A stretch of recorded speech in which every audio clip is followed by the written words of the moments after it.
this is Houston, over. Roger, go ahead, Houston, Apollo 11. 11, this is Houston. You are go for LOI, over.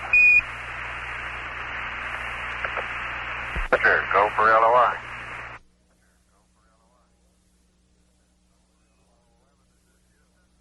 Apollo 11, this is Houston. All your systems are looking good going around the corner. We'll see you on the other side, over.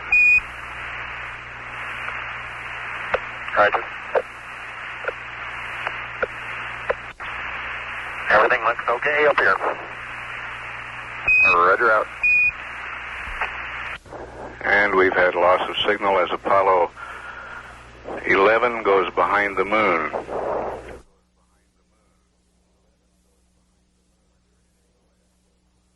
Madrid AOS. Madrid AOS. Reading you loud and clear, Houston, LOI. Roger, reading you the same now. Could you repeat your burn status report? We copied the residuals and burn time, and that was about it. Send the whole thing again, please. It was like perfect. Your Delta Peak 0, burn time 557. CAD values on the angle, VGX minus 0.1, VGY minus 0.1, VGZ plus 0.1, no trim, minus 6.8 on Delta PC. Fuel was 38.8, Mach 39.0, plus 50 unbalanced. We ran an increase on the pugs. Now 44 showed us in a 60.9 by 169.9. Roger, we copy your burn status report.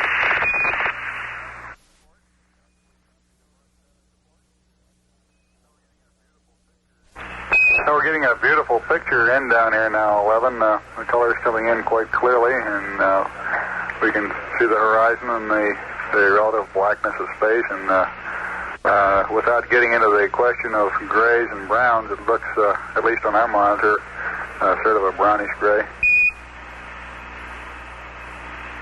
That's good result is the way you described it. It appears to me as though it made a difference just sitting back in the tunnel and gazing at all windows. It makes a difference which one you're looking out of. For example, the camera right now is looking out the number 5 window, and it definitely gives a rosier or tanner tinge, especially when you look straight through it and not at an angle. Over. Roger.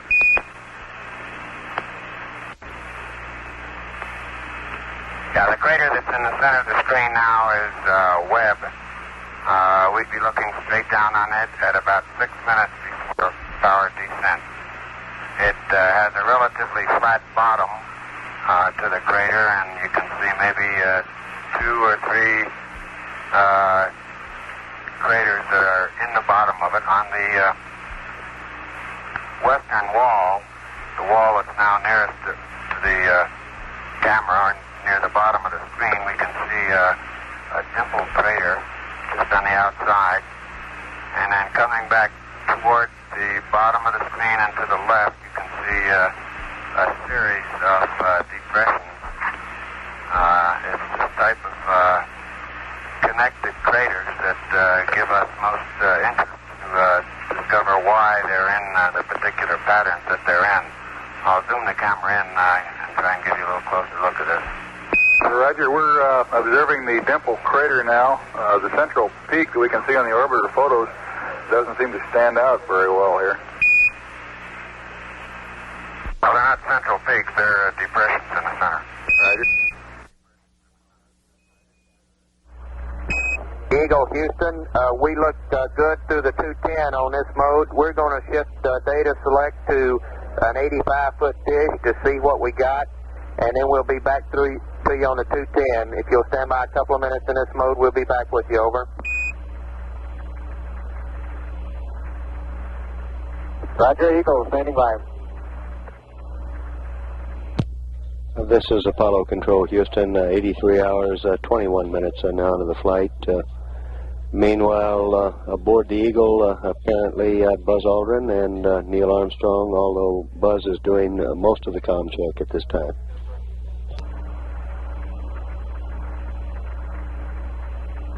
Eagle, Houston, how do you read? Over.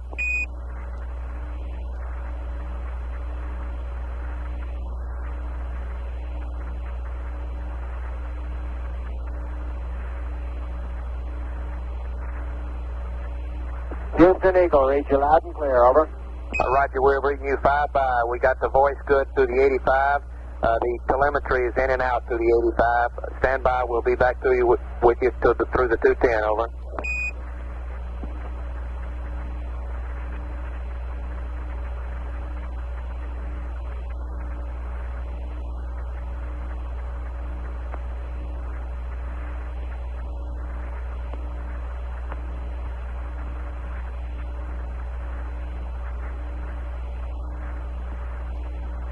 Eagle, Houston, you can go step 5 now. We'd like low bit rate, over.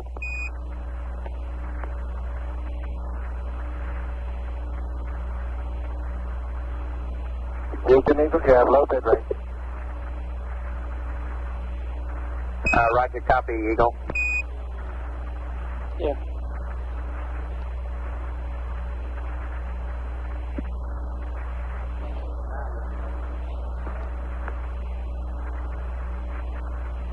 Eagle, Houston, could you give me a short count, this mode, over? Houston, this is Eagle with a short count. 1, 2, 3, 4, 5, 5, 4, 3, 2, 1. Eagle, over. Roger, Eagle, you're 5-5. This S-band voice is really beautiful, over.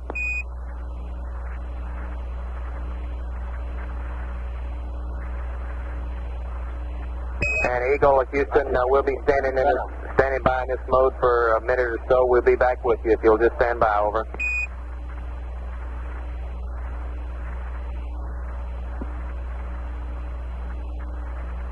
Roger.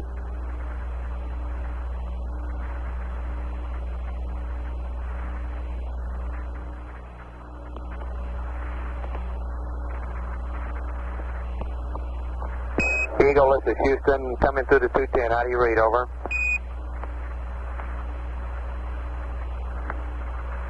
Roger, read you loud and clear.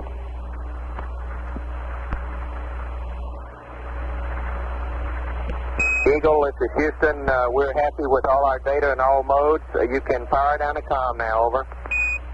Roger, understand.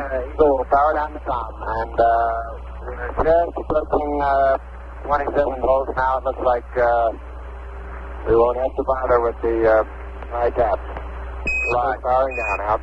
Roger, copy, out. Houston, we got a TEI-11 pad for you. Update on the water dump, over. Stand by when you. Are you sure of this? That's firm, over. Okay.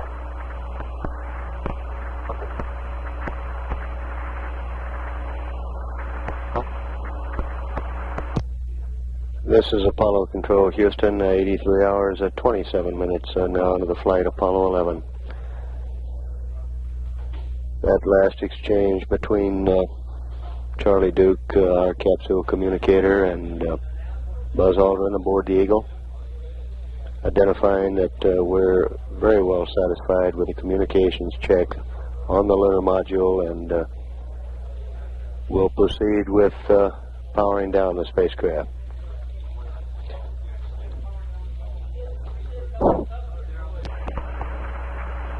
At 83 hours, 27 minutes, we now read an altitude of 54.3 nautical miles, a velocity of 5,376 feet per second. This is Apollo Control, Houston. Houston, Columbia, ready to copy TEI-11, over. Right. Columbia, here we come with the TEI-11. SPS DNN 37200 minus 060 plus 047. Down 33. 0, Niner 8, 05, 2422, plus 41448, plus 0, 3719, minus 0, 2422. Roll is NA, pitch 020. Rest of the pad is NA. Set stars are NA. The ullage is 2 quads, correction, 2 jets for 16 seconds. Use Bravo and Delta. In a comment, the undocked present CSM, correction, this is a PEI-11 is undocked present onboard weight of the CSM is 37200 pounds, about 50 alpha in your DAP, over.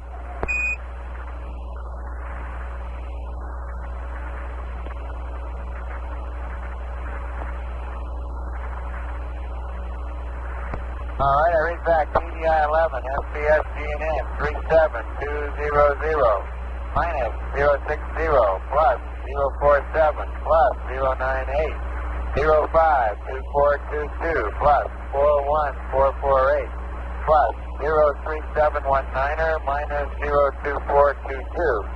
NA 020, rest of pad NA. Ullage 2 jet for 16 seconds, quad B and D. Undocked. Present CSM weight is okay in the DAP. Roger, 11, and we'd like you to do a wastewater dump at 84 hours down to 25%, over.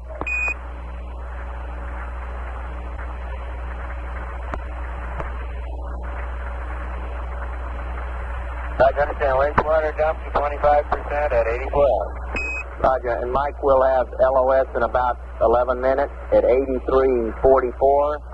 AOS is 8430, and prior to, or at LOS, we would like you to go configure the S-band for high gain track to react, high gain beam to narrow. Let's try that to see if we can get an automatic react at the next AOS, over. All right, good idea. That was Mike Collins aboard Columbia, taking down a maneuver pad. Right.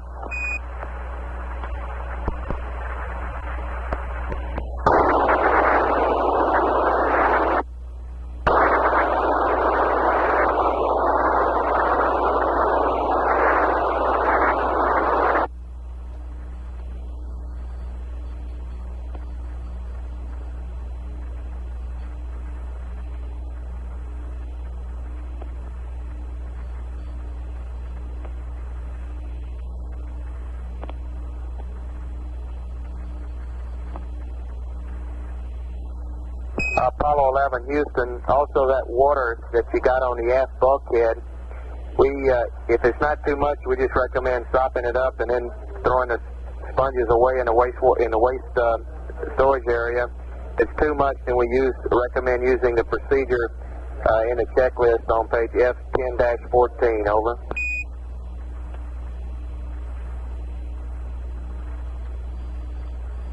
All right, thank you.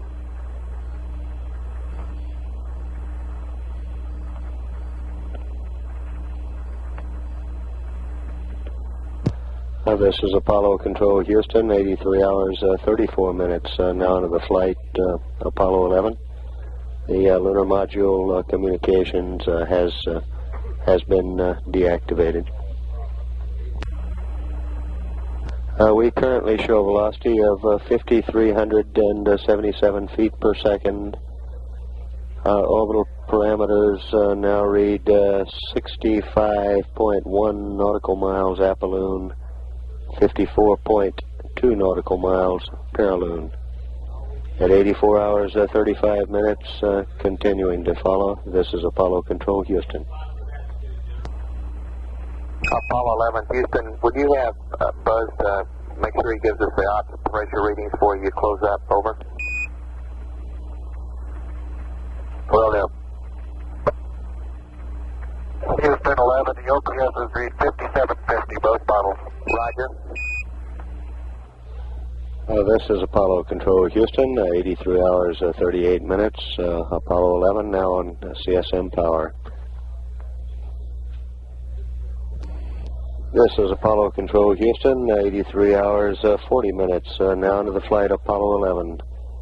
We're less than 4 minutes away now from time of loss of signal with the Apollo 11 spacecraft.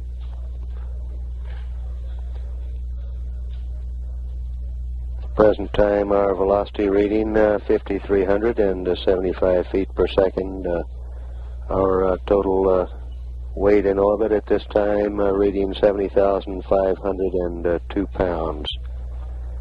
Our orbital parameters, apolloon 65.1 nautical miles, paraloon 54.2 nautical miles. This is Apollo Control Houston.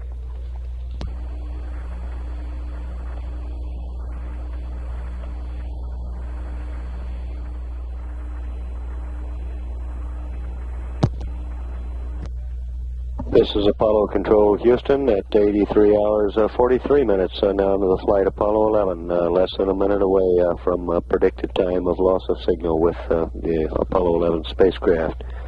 We expect the next time we acquire Apollo 11, its crew, Neil Armstrong, Mike Collins, Buzz Aldrin, will have begun their rest period.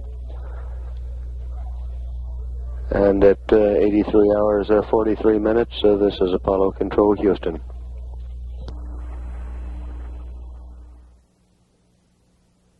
Has passed out of range with the ground, traversing now over the far side of the moon.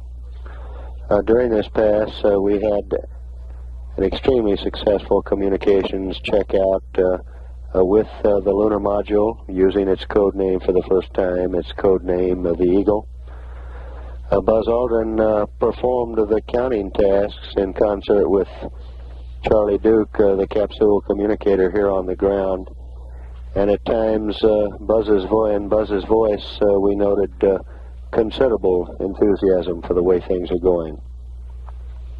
And at times, Charlie Duke shared that enthusiasm. And its maiden checkout in communications, the lunar module Eagle, looked good. At 83 hours 45 minutes, this is Apollo Control Houston.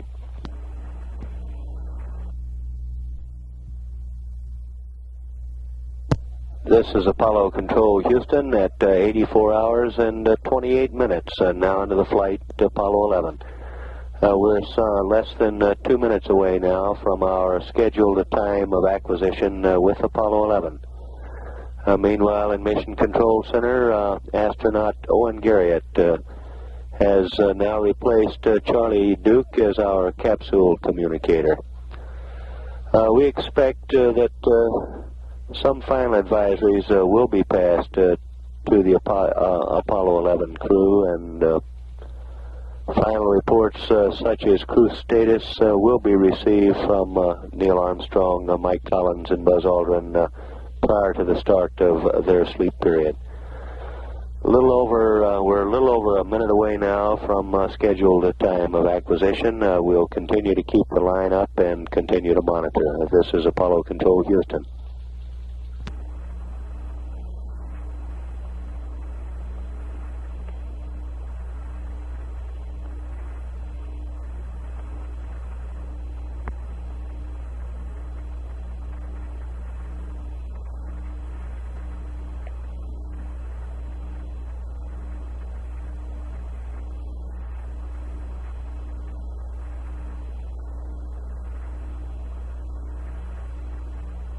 Mark 30 seconds now from time of scheduled acquisition.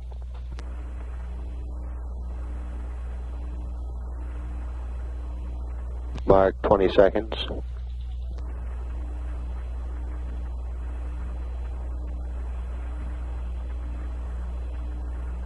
10 seconds.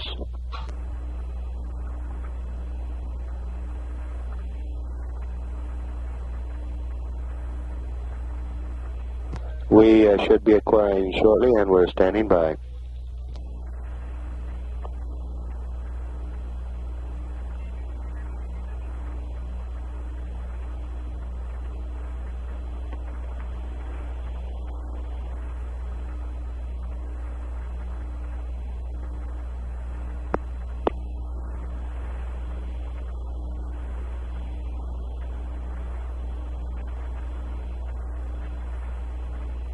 We have data.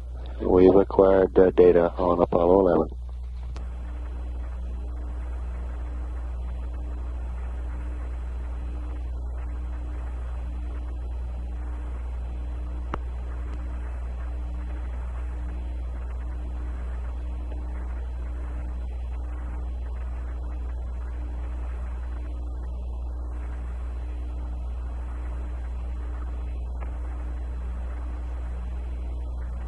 This is Apollo Control Houston. Owen Garriott getting ready to place a call. Over.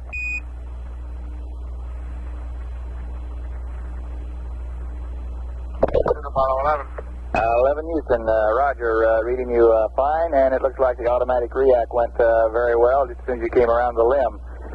We have several small items to discuss with you here just before you go to sleep. Over.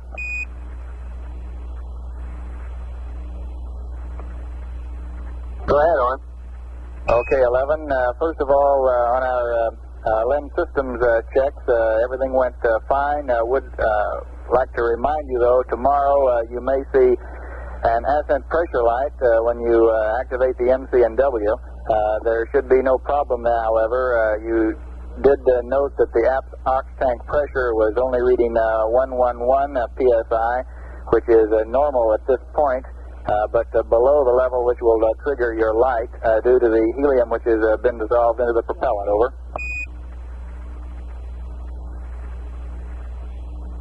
Roger, I understand that. Thank you. Roger, and next item, the supercritical helium rise rate is nominal, and you also had questions for us about your thruster activity during the P-22 on the last rev. I believe we understand that now. As you reported, your pitch was in Excel command and your yaw and roll were in rate command. As you were firing your pitch thrusters, this will couple rates into your yaw and roll axes, and you were at that time holding only half a degree deadband, and coupling rates into yaw and roll produced the extra firings about the yaw and roll axes. Over. Yeah, that may be true. It's very peculiar coupling in that it waits longer than you would think, and its reaction is greater than you would think. We're getting yaw rates of around 0.4 of a degree per second, for example. Roger, Mike. We did play the data back, and that's the way it looked upon analysis of the chart recordings back here. Over. Okay, fine. They've also looked at the results of your landmark tracking. The marks all apparently were very good, and we've got a full page of data here relative to the altitudes of the various site locations, which I won't read up to you, but did want to let you know that the marks apparently went very well. I also have your consumable budgets, particularly your RCS propellant quantities. They're deltas from nominal if you should want them. Your worst quad is quad Charlie, which is 9% low. I'll not read up the others unless you want them. Over. Okay, how about the O2 fuel cell purge? You want that now? I'll have to stand by just a moment. Okay, and then the other one is we're still charging battery A.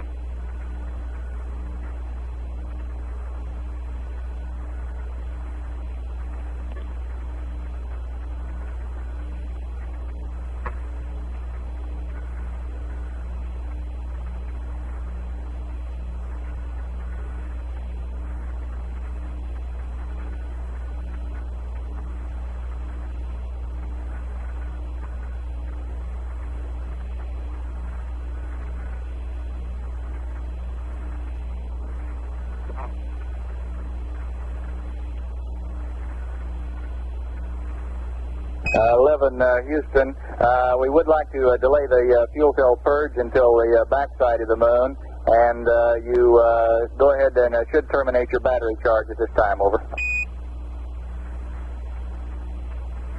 Okay, I understand. I knew we had another O2 and H2 purge coming up in the morning. I wasn't sure whether you wanted to go through with this one or not. I'll wait till the backside and then do it.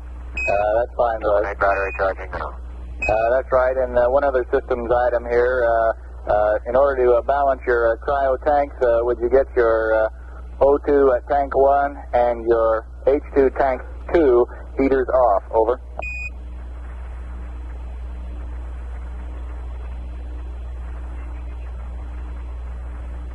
Okay, I have O2 tank heater 1 off and H2 tank heater 2 off. That's right, Mike, and we believe you have your quad Bravo and quad Charlie turned off in your DAP at this time in a 5-degree deadband. We'd prefer a 10-degree deadband for your sleep period overnight here. Over. Okay. One other item relative to a malfunction procedure.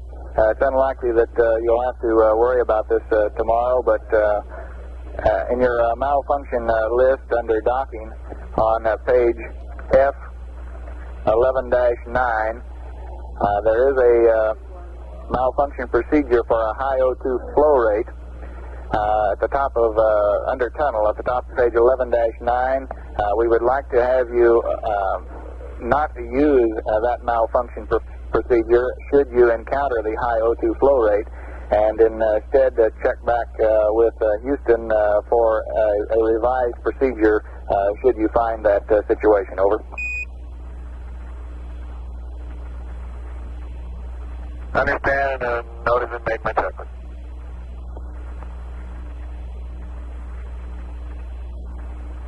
Uh, 11 Houston, Roger. That just about takes care of all the items we have here on the ground before time to hit the FAC. And I guess you will have a pre-sleep check for us before you go to bed.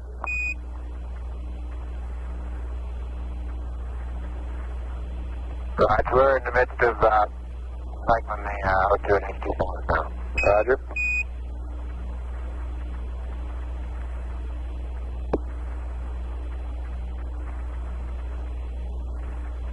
And the radiation is as follows. CDR 11012, CFB 10013, LMB 09015. Negative medication, over. Roger, copy 11.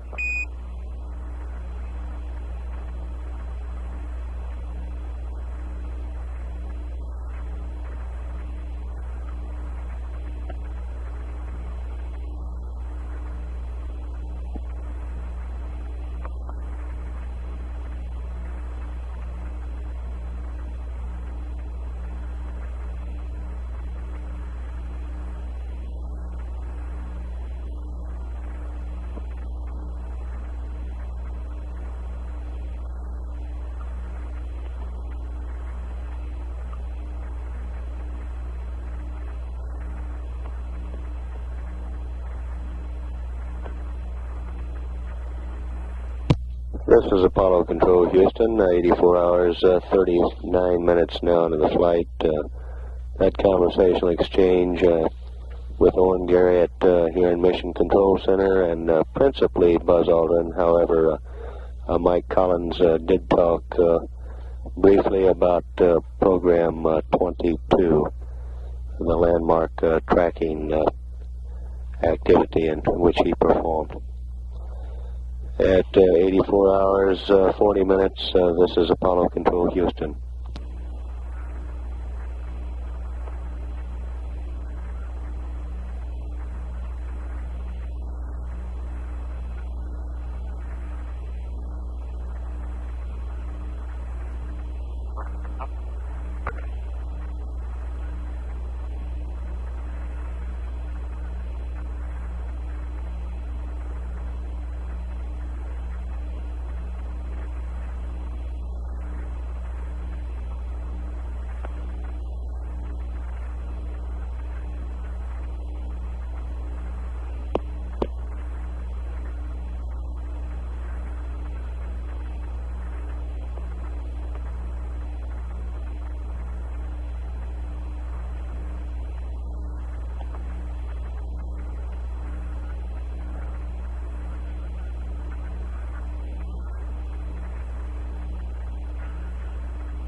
Houston, Apollo 11. 11, Houston, go ahead. Roger, we're thinking about taking the monocular with us on into the LEM. We think it might prove to be of some use, over. Roger, Buzz. It sounds like a good idea for some of your surveying work there inside the cockpit, over. Okay, you want to run that by whoever might be concerned? I sure will.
This is Apollo Control, Houston, 84 hours, 44 minutes, and now into the flight Apollo 11.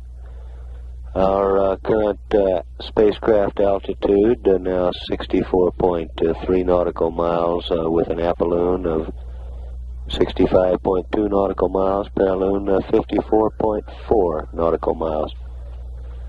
We show an orbital period of 1 hour, 58 minutes, 40 seconds on our displays. Current weight of the spacecraft in orbit, 70,502 pounds. At 84 hours, 44 minutes, continuing to monitor, this is Apollo Control, Houston. This is Apollo Control, Houston, 84 hours, 48 minutes, now into the flight. We're receiving noisy data at this time. We have requested Apollo 11 to give us a manual relock. Standing by at 84 hours, 49 minutes. This is Apollo Control, Houston. Houston, Apollo 11, I hear it now. 11, Houston, loud and clear this time. How many? Loud and clear. You faded out on your last transmission, over. Roger, are you in wide beam now? Negative, I got you locked back on again, reacting now. Roger, that's what we want. We want to stay in narrow, and we're a little puzzled about why we lost you here a few minutes ago. Do you have any ideas?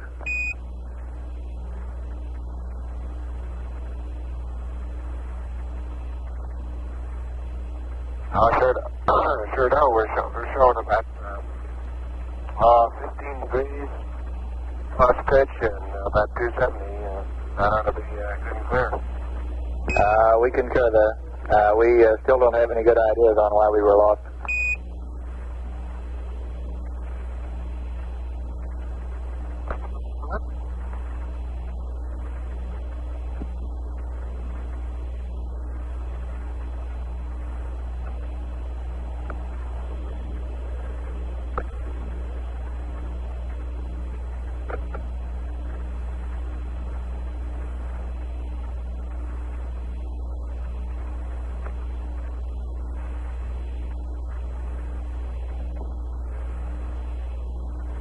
11, Houston, would you confirm that we did acquire automatically when you came around the limb for this passage, over?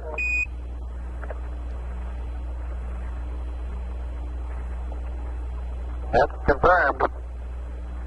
Thank you.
This is Apollo Control, Houston, 84 hours, 56 minutes now into the flight, Apollo 11.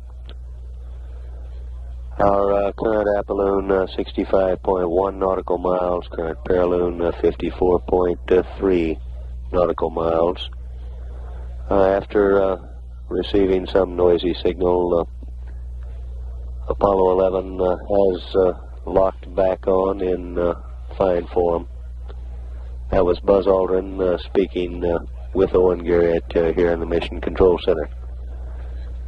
I expect we will take a second look at why we had to lock on manually.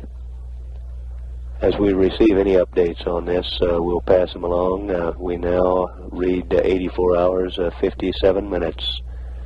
And this is Apollo Control, Houston.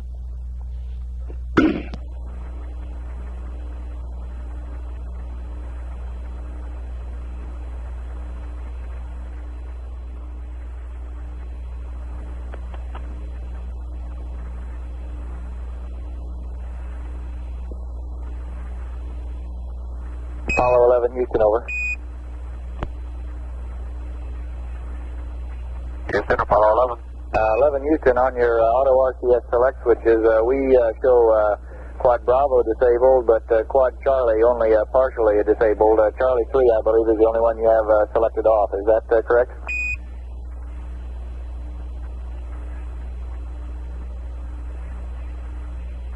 All right, that's correct.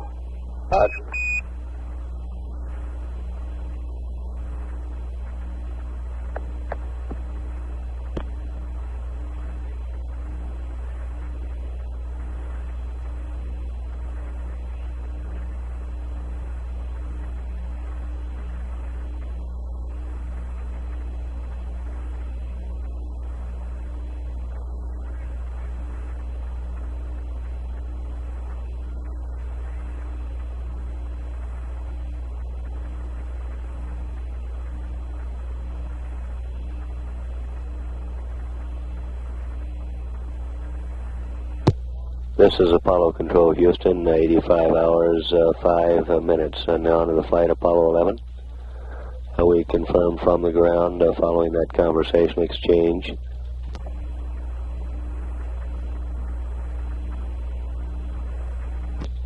As was pointed out, we see them all disabled at this time. Thank you. As was pointed out, RCS Quad Charlie is now disabled. Following that conversational exchange between Owen Garrett and Buzz Aldrin. Buzz, the lunar module pilot, apparently quite obviously still awake. 85 hours, 7 minutes now to the flight, Apollo 11, continuing to monitor. This is Apollo Control, Houston.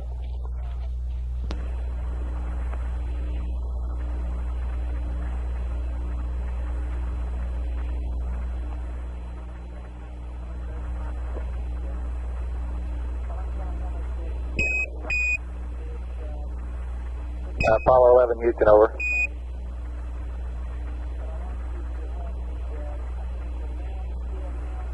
Go ahead, Houston.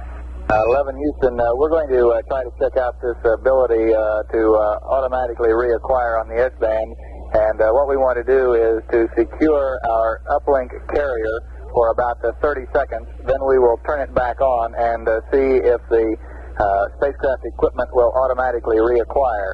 So if you do not get a call from us within about 3 minutes, that means we have not been able to reacquire, and request your assistance on a manual acquisition. Over.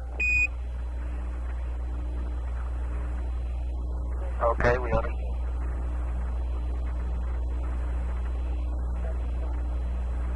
11 Houston, we also appreciate if you will note the angles that the antenna tracks through in its attempt to reacquire. Over.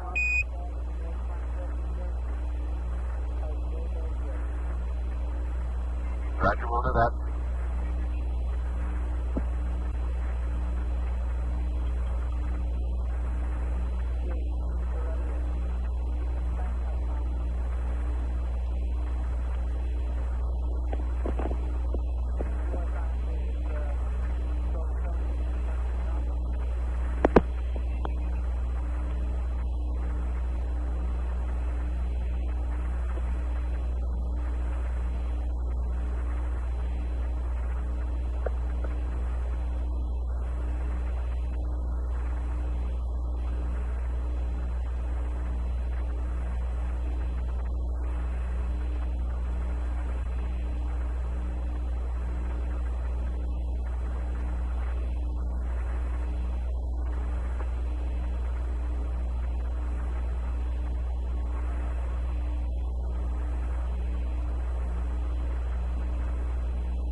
11 Houston, it looks like we're locked back up again with no delay. How does it look on board? Over.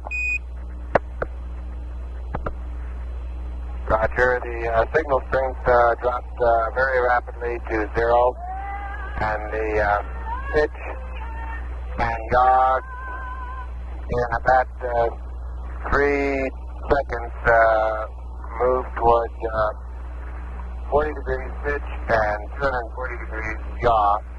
Right now, they're setting on about 15 degrees pitch and about 265 degrees yaw. So they didn't move very far, about 30 degrees apiece.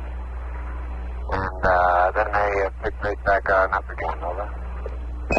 Roger. Some of the luckiest people in the background there. We copied your pitch and yaw angles.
Houston, could you give us the location of your pitch and yaw location of your position indicators? Over.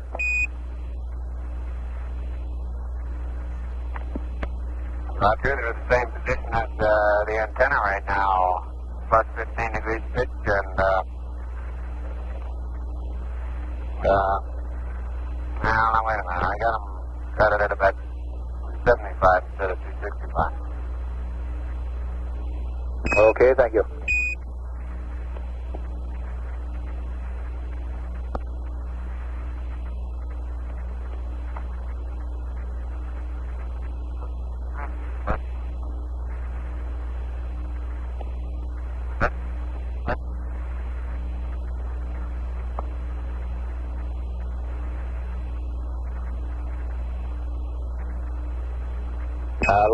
Houston, we'd like to try the same procedure once more. We'll leave the carrier off a little longer and be back up for a call within 4 minutes. Over.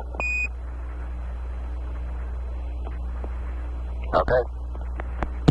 This is Apollo Control, Houston. 85 hours, 17 minutes now into the flight Apollo 11. What you heard in the conversation between Owen Garrett and Buzz Aldrin was following a communications check in which we secured the uplink carrier for some 30 seconds and waited a given period of time, approximately 3 minutes, to see if the spacecraft would reacquire. We appeared to reacquire in fine form on this first test. We will repeat it, this test a second time, delaying approximately 4 minutes before we place a call to Apollo 11. At 85 hours, 17 minutes, we currently read an altitude, spacecraft altitude of 56.1 nautical miles. Present velocity shows 5,367 feet per second. An apolloon 65 nautical miles, paraloon 54.4 nautical miles. Present weight in orbit remains a static 70,502 pounds. Present time in orbit, as shown on our displays, 1 hour, 58 minutes, 40 seconds. This is Apollo Control, Houston.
11 Houston, we're locked back up again. Can you give us a report on how the antenna behaves?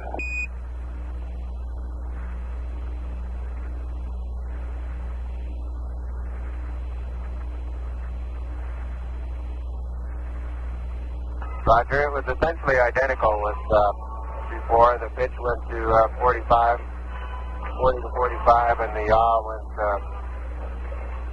to about 255, 245 to 255. And then it rather quickly locked up at 15 degrees pitch and 270 yaw. 11 Houston, roger your angles, 45 and 255. Do I understand that as soon as the carrier dropped, it went to these angles, or did it only go to these angles after the uplink carrier was re-enabled and the antenna began to reacquire? Over. Now, as soon as the carrier dropped off, why, it drifted over to those angles and stayed there. Then when it came back up again, why, it hunted around for a while, but didn't get any further off. Gradually brought it on into the angles where it is right now, and then the signal strength would take several jumps as evidently it goes from wide to medium to narrow. Over. 11 Houston, understand, and on another subject, request you zero your optics for the night. Over.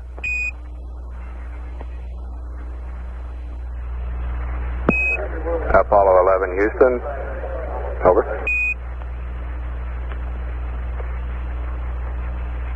Houston, Apollo 11, go ahead. Roger, the Black Bugle just arrived with some morning news brief, if you're ready.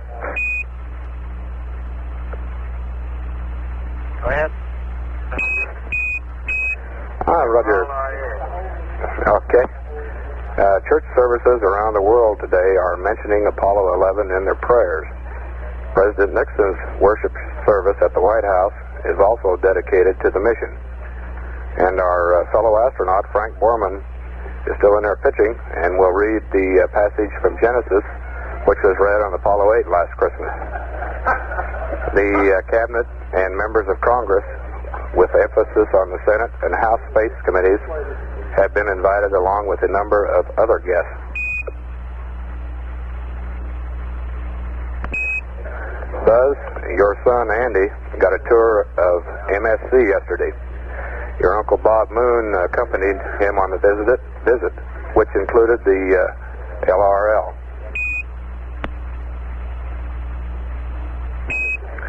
Among the large headlines concerning Apollo this morning is one asking that you watch for a lovely girl with a big rabbit. An ancient legend says a beautiful Chinese girl called Chang'o has been living there for 4,000 years. It seems she was banished to the moon because she stole the pill of immortality from her husband. You might also look for her companion, a large Chinese rabbit, who is easy to spot since he is always standing on his hind feet in the shade of a cinnamon tree. The name of the rabbit is not reported. Okay, we'll keep a close eye for the bunny girl. Roger. You residents of the spacecraft Columbia may be interested in knowing that today is Independence Day in the country of Colombia.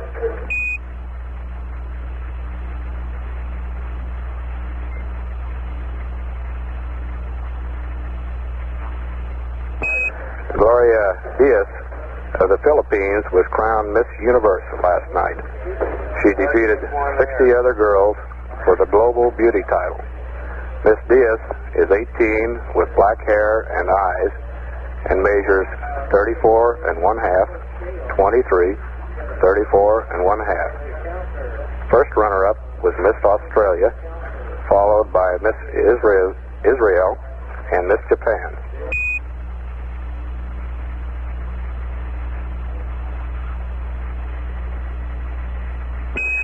While you're on your way back Tuesday night, the American and National League All-Stars will be playing ball in Washington. Mel Stottlemyre of the Yankees is expected to be the American League's first pitcher. No one is predicting who will be first pitcher for the National League yet. They have 9 on the roster.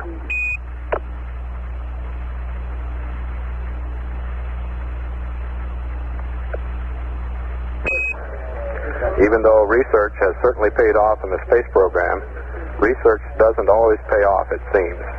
The Woodstream Corporation, parent company of the Animal Trap Company of America, which has made more than 1 billion wooden spring mouse traps, reports that it built a better mousetrap, but the world didn't beat a path to its door. As a matter of fact, the company had to go back to the old-fashioned kind. They said we should have spent more time researching housewives and less time researching mice.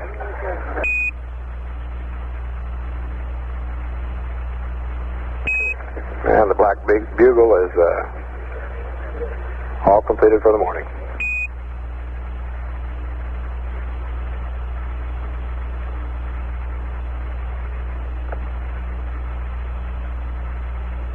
Thank you very much. We appreciate the news.